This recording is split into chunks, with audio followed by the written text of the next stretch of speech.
वयाच्या 60व्या वर्षी Everest sir करण्याचा विक्रम केला। त्यांचं एक पुस्तक प्रकाशन या ठिकाणी ती मी आणि पुनश्च एव्हरेस्ट त्या प्रकाशन सोहळ्याला मी शुभेच्छा देतो आणि त्यांची सौभाग्यवती पत्नी अंजलीताई यांचं देखील अशाच गिर्यारोहणाच्या वेळेस शिखर सर करताना 2010ला ना 2019ला दुर्दैवी मृत्यू झाला। परंतु तशा परिस्थितीत धाडसाने न डगमगता शरद कुलकर्णी यांनी एव्हरेस्ट सर केला। मी त्यांचं मनापासून अभिनंदन करतो आणि ते ठाणेकर आहे। ठाणेकर दुर्दम्य इच्छाशक्ती आणि धाडस दाखवण्यामध्ये नंबर 1 आहेत आणि म्हणून त्यांचं मी खूप खूप अभिनंदन करतो, खूप खूप शुभेच्छा देतो। सर, झिरो टॉलरन्सच्या संदर्भामध्ये एक विषय होता। काही खासदार सर्व पक्षीय खासदारांचं एक शिष्टमंडळ तयार करण्यात आलेलं आहे आणि त्यामध्ये श्रीकांत शिंदे यांचं देखील नाव आहे आणि वेगवेगळ्या देशांमध्ये जाऊन आता खासदार आपली भूमिका मांडणार, भारताचं प्रतिनिधित्व करणार, कशा प्रकारे बघता या नवीन निर्णय आहे? खरं म्हणजे पेहलगामला झालेला हल्ला हा माणुसकीला काळिमा फासणारा होता आणि त्याच्यावर ॲक्शनला रिॲक्शन देऊन जगासमोर पाकिस्तानचा खरा चेहरा आणणं हा देखील एक प्रकारचा भारताचा विजय होता आणि म्हणून पाकिस्तानच्या ज्या कारवाया आहेत, दहशतवादी कारवाया या बंद झाल्या पाहिजेत। त्यांचा खरा चेहरा आतंकवाद्यांच्या मागून तो लोकांसमोर आणण्याचं काम या ऑपरेशन सिंदूरच्या माध्यमातून देशाचे प्रधानमंत्री आणि आपले भारतीय सैन्य दलाचे आर्मी, नेव्ही, एअरफोर्स यांनी केला। त्यांचं अभिनंदन आपण केलेलंच आहे आणि म्हणून या ठिकाणी आता झिरो टॉलरन्स खऱ्या अर्थाने जो दहशतवादाचा पाकिस्तानचा खरा चेहरा आता भारतासमोर आला, तो जगासमोर त्याची जी काही कारनामे आहेत आणि दहशतवादाला पोसण्याचं काम, दहशतवादाला बढावा देण्याचं काम पाकिस्तान कसं करतो हे देखील जगातल्या सर्व देशांसमोर आलं पाहिजे।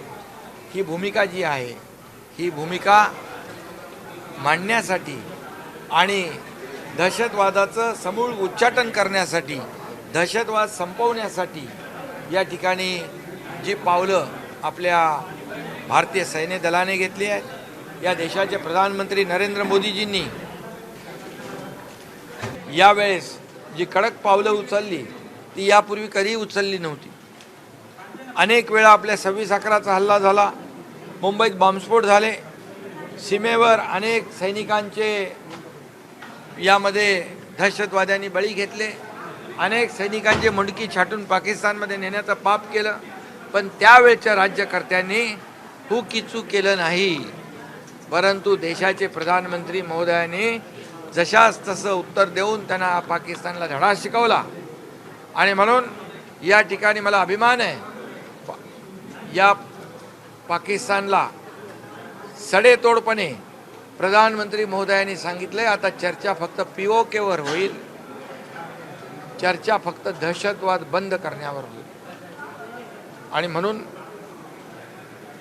आता दहशतवाद्यांकडून, आतंकवाद्यांकडून आलेली गोळी, झालेला हल्ला हे युद्ध समजलं जाईल अशा प्रकारचे त्यांना कडक शब्दामध्ये इशारा दिलेला आहे आणि म्हणूनच आज आपण पाहतो की हाच एक दहशतवादाविरुद्ध झिरो टॉलरन्स जो आहे ऑपरेशन सिंदूरचाच एक भाग आहे आणि आपल्या भारताची भूमिका जी आहे संपूर्ण जगाला कळली पाहिजे, कारण आपण जे ॲक्शनला रिॲक्शन दिली ती फक्त आणि फक्त आतंकवाद्यांचे अड्डे उद्ध्वस्त करण्याची केली आहे। आपला स्ट्राईक जो होता त्या प्रिसाईज होता, प्रिसिजन होता, नेमका टार्गेट ओरिएंटेड होता। आपण कुठल्याही नागरिकाला त्रास दिला नाही, ही भूमिका आपण सिव्हिलियनला त्रास दिला नाही, आपण फक्त आणि फक्त ज्या दहशतवाद्यांनी आपल्या बेकसूर निरपराध नागरिकांचा बळी घेतला त्यांचेच 9-10 अड्डे उद्ध्वस्त केले, त्याचबरोबर त्यांचा बेस कॅम्प उद्ध्वस्त केले, त्यांची अनेक महत्त्वाची जी ठिकाणं आहेत ती उद्ध्वस्त केली. आणि म्हणून आपण युद्धनीतीचा पूर्णपणे पालन केलं आणि पाकिस्ताननी त्या उलटं नेमकं केलं. नागरी वस्त्यांमध्ये ड्रोन टाकले, मिसाईल टाकले, परंतु आपल्या सैन्याने ते फेल करून टाकले. आणि म्हणून पाकिस्तानचे नाकाम इरादे नाकाम करण्याचं काम आपल्या भारतीय सैन्य दलाने केलेलं आहे. आणि ही भूमिका आपली जी आहे, आपली भूमिका जगभरामध्ये सत्याची भूमिका, खरी भूमिका या ठिकाणी जगभरात गेली पाहिजे. म्हणून ही शिष्टमंडळ जी आहेत ती जात आहेत. मोदीजींना धन्यवाद दिला पाहिजे की त्यांनी सर्व पक्षीय या ठिकाणी लोकप्रतिनिधींचा समावेश त्याच्यामध्ये केलेला आहे. सर, नरकातलं स्वर्ग आज पुस्तक प्रकाशन होणार. संजय राऊतांना तुम्ही सांगितलं की शरद कुलकर्णीचा बोध घ्यायला पाहिजे. खऱ्या अर्थाने जिथे स्वर्गाचा जे पूर्ण उल्लेख त्या पुस्तकामध्ये करण्यात आला का वाटतं. अनेक गोप्यस्फोट देखील त्यांनी केलेला आहे. एकनाथ शिंदेने मला फोन केला की वरच्या लेवलला मी बोलून घेतो, मात्र मी तसं केलं. आणि यामध्ये भारताची प्रतिमा एक जबाबदार देश म्हणून आहे. प्रधानमंत्री मोदीजींचं नाव देशामध्ये एक नावलौकिक झालेलं आहे. आणि म्हणून दहशतवाद हा फक्त भारताचा प्रश्न नाही आहे, हा जगभरातली समस्या आहे. आणि अशा पद्धतीच्या शिष्टमंडळांच्या दहशतवाद झिरो टॉलरन्सच्या माध्यमातून या ठिकाणी दहशतवाद कायमचा संपला पाहिजे. यासाठी ही जी काही पहल केलेली आहे, हे जे काही याला प्राधान्य दिले त्याबद्दल मी आदरणीय देशाचे प्रधानमंत्री मोदीजींना धन्यवाद देतो.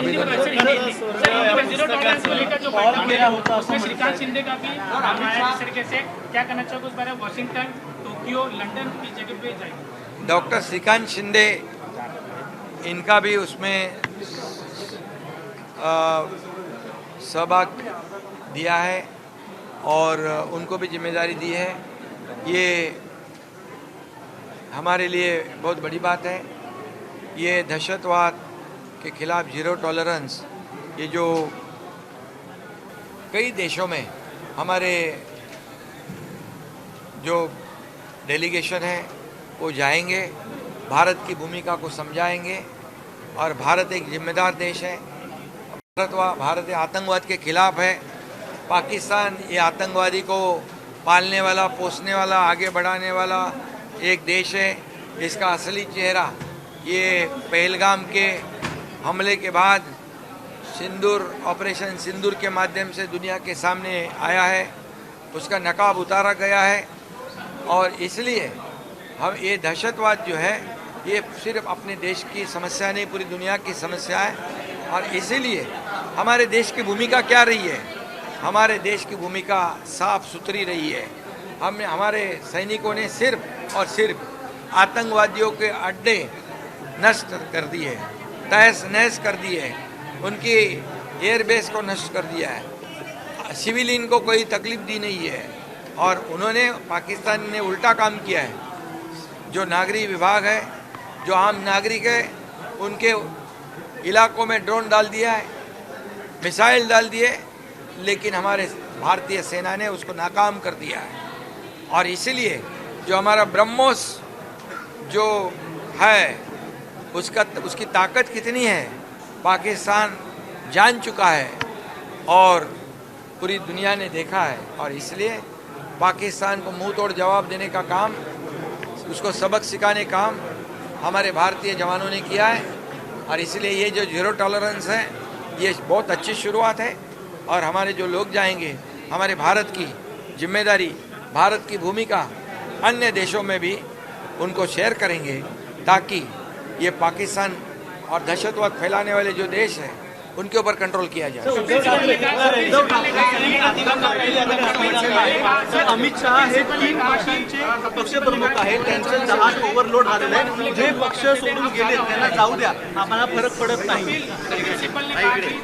त्यांचं जहाज आता डुबायला लागलेलं आहे. त्या जहाजाची त्यांनी चिंता करावी. एबीपी माझा, उघडा डोळे बघा नीट.